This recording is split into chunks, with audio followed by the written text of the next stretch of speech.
is Ghazala Hakeem, and I am a survivor of domestic abuse. I met my ex-husband while at university, and we got married 8 months later. Prior to getting married, I wasn't worldly wise or street wise. I was somebody who had been very sheltered. So I went to school and went home, went to university and went home, so I didn't hang out as such. So when I met him, he could see that I was very naive and very gullible, and that I could be easily manipulated. Prior to getting married, my then fiance had started already hitting me. So I knew when I went into the marriage that it was going to escalate, and he was expecting more or less someone subservient to him, someone that he could control, someone that he could dictate to. The forms of abuse that I went through were physical violence, which is something that people can see, but the hidden abuse was financial. So I used to go out and work, and he would take all the money off me. There was emotional abuse, so he would tell me that I was too ugly, that I was not suitable for him. I ought to be thankful that he had married me. This was despite me coming from a good background, a good family, and there wouldn't have been any kind of issues, but he made me feel as if I wasn't somebody who was worthy of anything. The other forms of abuse that I went through were emotional and psychological, so continuously putting me down, that I wasn't worth anything, that nobody would like me. He had complete control over me, so by the time we got married, I had no friends. I was estranged from my family because we lived quite a distance out, and it was impossible for me to get back into Glasgow and to try and maintain relationships. So I was completely under his control, completely reliant on him. Yes. For absolutely everything. It didn't help the fact that we were living in his mother's home with his brother, and both his mother and brother were party to the abuse that I suffered. His relatives and his friends knew what was going on. It wasn't something that they hid from them, but they didn't give me any kind of support. They didn't speak on my behalf. They didn't try and educate my ex-husband, his mum and his brother, that what they were doing was wrong. It just seemed like part and parcel of what was supposed to happen, in terms of the stereotypical vision that when a girl gets married, she has to do absolutely everything that her in-laws say.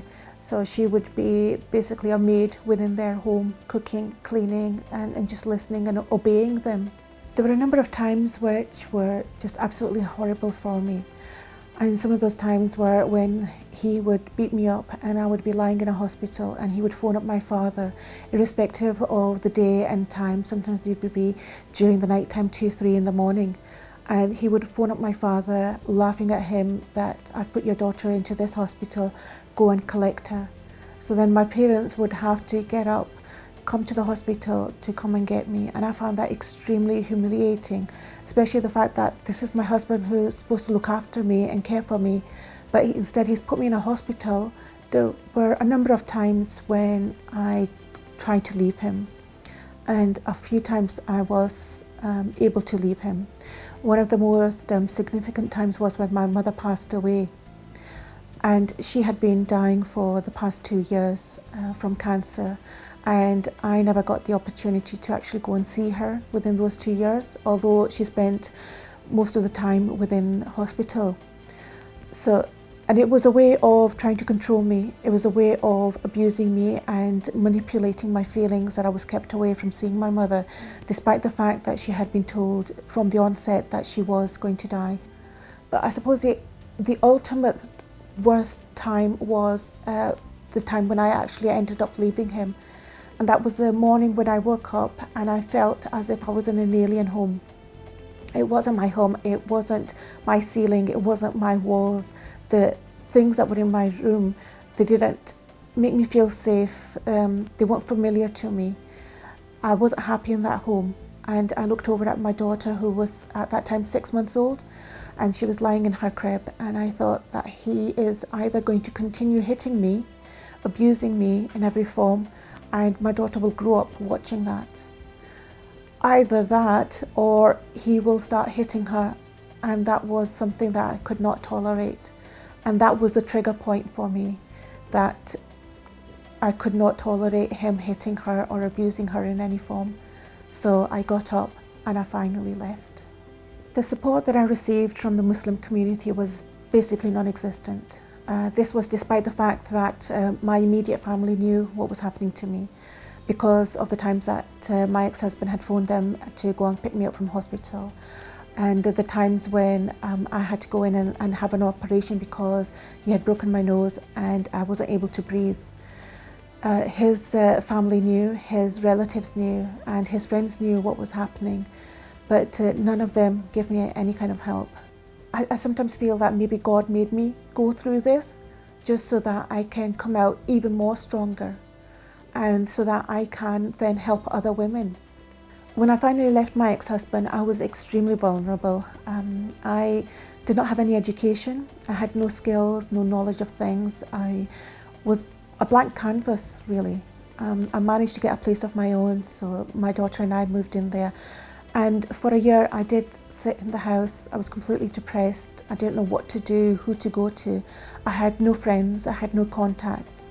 And then I came across Amna, the Muslim Women's Resource Centre, which wasn't very far from me, and I started volunteering. And when I started, I was somebody who could have just easily blended into the wall, because I just didn't talk. I was still trying to get over what had happened to me. I didn't have any strength in me, but volunteering worked wonders. I was able to meet other people. I established friendships. I was able to learn new things. I managed to then go on to university and gain some education. I had my daughter to look after, so she was a source of strength for me as well.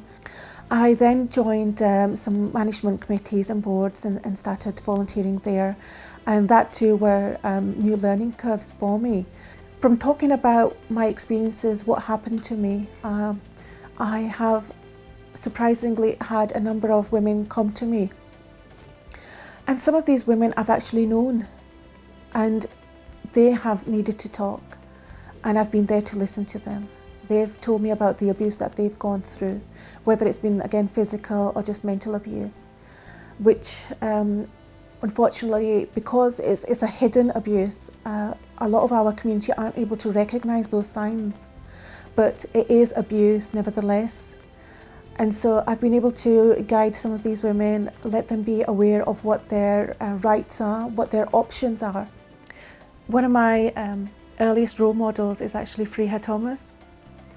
And I met her while volunteering at Amna, the Muslim Women's Resource Centre, and I found her absolutely incredible. Here was a woman who was living on her own, and she had so much knowledge and information and so educated, and she just had this great strength in her, and I just wanted to be like her. I didn't want to be meek. I wanted to be outspoken like Freya. I didn't want to be somebody who was open to abuse. I wanted to be somebody strong like Freya, somebody confident, somebody who had great self-esteem, someone who was able to stand up for herself, somebody who was resilient, despite getting knockbacks. My daughter as well, who's now a teenager, and she is a role model for me because despite the fact that she's grown up Islamically as an orphan, because she's not had a father there to look after her, and despite our situation in terms of finance, and despite the fact that she's been ill, she has this ability to be able to carry on, and I take that as strength for me to be able to carry on, because I'm the adult, I'm the parent, and I have a responsibility to look after her. So I cannot be weak. I cannot afford to just sit back and think, well, I have this issue, or I have this problem, I can't get out of it. I can get out of it. I just need to find the answer. What I would say to other women in terms of becoming inspirational themselves, seek that knowledge, stand up for yourselves. You can do it, you know. And I know it might be a cliche to say, well, I did it, so can you, because everybody's situation is different. So it won't be easy for everyone. But seek source of strength from other people, other stories, and try and find a way to apply that to yourself. Whether it's through role models, just like I had role models that I can do it, or whether it's you're going to fight on someone's behalf. I did it for my daughter. You can do it. You are an amazing woman. And don't ever feel that you are second class, whether we live in this country or whether it's because of your ethnicity or whether it's because of your faith. Do not let anybody put you down. You be strong and be proud.